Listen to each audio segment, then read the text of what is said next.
पति, पत्नी और नौकरानी।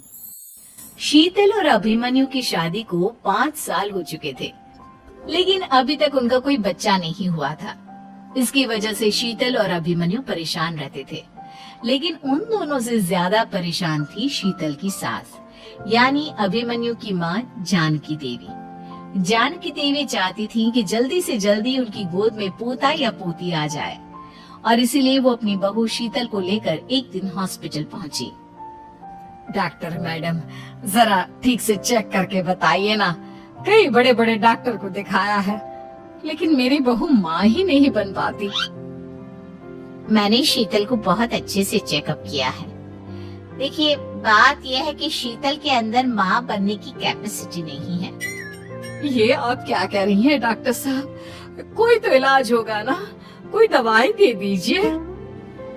देखिए, कुछ प्रॉब्लम ऐसी होती है जिनका कोई ट्रीटमेंट नहीं होता। आई एम सॉरी टू से, लेकिन शीतल कभी माँ नहीं बन सकती, क्योंकि उसके यूट्रस में अंदर से ही कुछ प्रॉब्लम है।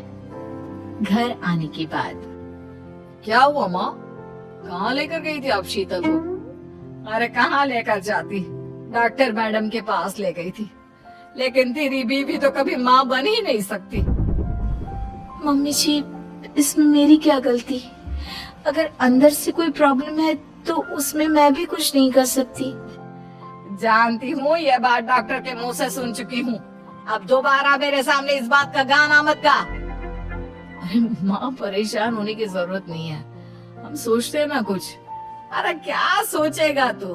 जब डॉक्टर कह चुका है कि तेरी बीवी माँ नहीं बन सकती, तो बता क्या सोचेगा तू? कहाँ से लाएगा बच्चा? माँ, ये तो मैं भी नहीं जानता। अभिमन्यु, क्यों ना हम अनाथ आश्रम से एक बच्चा गोद ले आए? क्या फर्क पड़ता है बच्चा हमारा हो या गोद लिया हुआ? आई बड़ी बातें बनाने वाली। क्या फर्क पड़ता है? अरे क्यों फर्क नहीं पड़ता? मुझे इस वंश को आगे बढ़ाने के लिए मेरे बेटे का खून चाहिए, किसी दूसरे का नहीं। लेकिन माँ, आप जानती हैं कि ये अब पॉसिबल नहीं है। मैं कुछ नहीं जानती। मैं किसी पराये की औलाद को इस घर में अपना पोता या पोती बन के बढ़ता हुआ नहीं देख सकती। मेरा वंश मेरे बेटे के खून से ही आगे बढ़ेगा। लेकिन मम्मी जी, ऐसा कैसे हो पाएगा? आप अच्छी तरह जानती है ना, मेरा और अभिमन्यु का बच्चा नहीं हो सकता। तो मैं अपने बेटे की दूसरी शादी करवाऊंगी, और अपनी दूसरी बीवी से ये मुझे बच्चा पैदा करके देगा। ये आप क्या कह रही हैं माँ? मैं किसी और से शादी नहीं करने वाला। मेरे रहते हुए आप अभिमन्यु की शादी किसी और से करवाएंगी? मम्मी जी, आप ऐसा कैसे कर सकती हैं? तू बस देखती जा बहू, मैं ऐसा कैसे कर सकती हूँ। कुछ दिनों के बाद, अभिमन्यु, मैंने तेरे लिए लड़की ढूंढ ली है। माँ, मैं आपको कितनी बार समझाऊं, मुझे किसी से शादी नहीं करनी है। पहले मेरी बात सुन। ये जो चमेली है ना, हमारे घर में काम करने आती है, वो तुझसे शादी करने के लिए तैयार है। मम्मी जी, आप अभिमन्यु की शादी एक नौकरानी के साथ करवाएंगी? वो इसलिए क्योंकि चमेली दिखने में बहुत खूबसूरत है, बच्चा भी सुंदर ही होगा। मम्मी जी, लेकिन एक बच्चे के लिए अपने बेटे की शादी नौकरानी के साथ करवाना, क्या ये सही है? अगर अभिमन्यु ने शादी नहीं की ना, तो मैं अपनी जान दे दूंगी। आप देख लो, अगर तुम्हें अपनी माँ की जान प्यारी है तो तुम्हें इस नौकरानी के साथ शादी करनी ही होगी। इस तरह जानकी देवी अपने बेटे अभिमन्यु की शादी नौकरानी चमेली के साथ करवा देती है। कुछ दिनों के बाद, नौकरानी से मालकिन बन के तो मजा आ गया। अब तो मैं इस घर की मालकिन हूँ। देखो, अपने आप को ज्यादा मालकिन समझने की कोशिश मत करो। एक बार तुम्हारा और अभिमन्यु का बच्चा इस दुनिया में आ जाए, उसके बाद तुम इस घर से हमेशा के लिए चली जाना। अरे जाओ जाओ, किसी और के आगे बातें बनाना। एक बच्चा तो पैदा नहीं कर सकी। बढ़िया आई, जाओ जाकर मेरे लिए कॉफी बना कर लाओ। नौकरानी मैं हूँ या तुम? मम्मी जी, देखिए ना शीतल मुझसे किस तरह से बात कर रही है। शीतल, तुम्हें पता है ना चमेली प्रेग्नेंट है? मेरे बेटे के बच्चे की माँ बनने वाली है, वो जैसा कहती है वैसा करो। लेकिन मम्मी जी वो मुझे नौकरों की तरह ट्रीट कर रही है।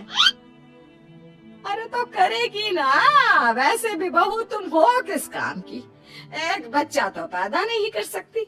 जाओ अब घर के सारे काम करो और चमेली को आराम करने दो। थैंक यू मम्मी जी, भगवान आपका भला करे। आप नहीं होती तो मैं नौकरानी से महारानी कैसे बनती। देखो तुम्हें जो चाहिए सब मिलेगा, खूब खाओ पियो मजे की जिंदगी जियो, लेकिन बस मुझे एक बच्चा पैदा करके दे दो। कुछ दिनों के बाद, मम्मी बच्चे के लिए आपने मेरी शादी चमेली के साथ करवा तो दी, लेकिन दिन और रात का चैन मिट गया है। सारा दिन शीतल और चमेली की बहस चलती रहती है। अब शीतल को इस घर में रखने से क्या होगा, मैं तो कहती हूँ उसे घर से निकाल दो, है भी किस काम की। मैं ऐसा नहीं कर सकता माँ, वो मेरी पत्नी है, उससे बहुत प्यार करता हूँ मैं। तुम्हारी पत्नी चमेली है, चमेली उससे प्यार करो। अरे तुम्हारे बच्चे को जन्म देने वाली है वो।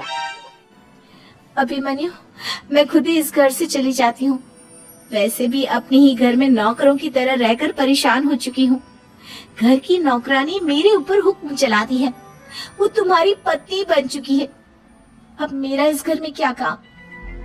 अभिमन्यु के बार बार रोकने पर भी शीतल उस घर से चली जाती है। कुछ दिनों के बाद चमेली एक बच्चे को जन्म देती है। भगवान ने मेरी सुन ली, मेरे बेटे का घर भर गया, उसका अपना बच्चा इस दुनिया में आ गया। मम्मी जी बच्चे को हाथ लगाने से पहले मेरी एक शर्त तो सुन लो।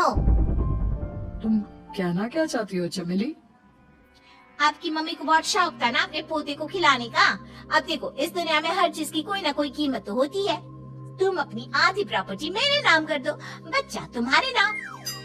अरे लेकिन मैंने अपने बेटे से तुम्हारी शादी करवाई है, अब ये सौदेबाजी कहाँ से आ गई? जो औरत अपनी बहू को घर से निकाल कर एक नौकरानी के साथ अपने बेटे की शादी करवा दे, वो तो सौदेबाजी कर ही सकती है ना। उसका कैसे भरोसा कर सकते हैं।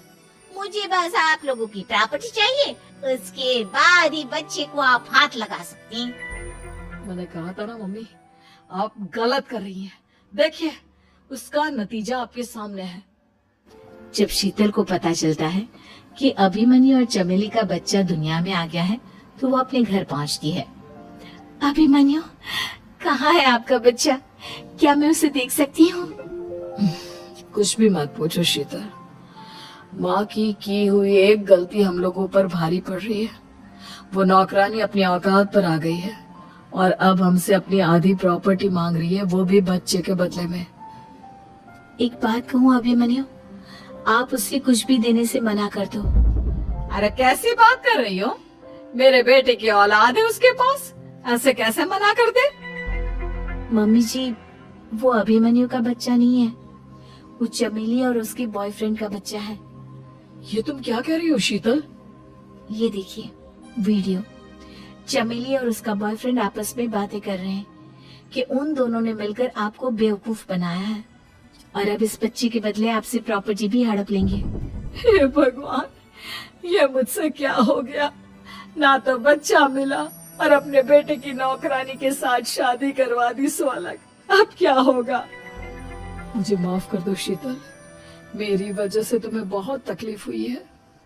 अभिमन्यु मैंने कहा ना, उस नौकरानी को उसके बच्चे सहित इस घर से बाहर निकाल दो। लगता है मेरे अभिमन्यु का बाप बनने का सपना अधूरा ही रह जाएगा। अभिमन्यु अपनी मम्मी से कहो कि परेशान ना हो।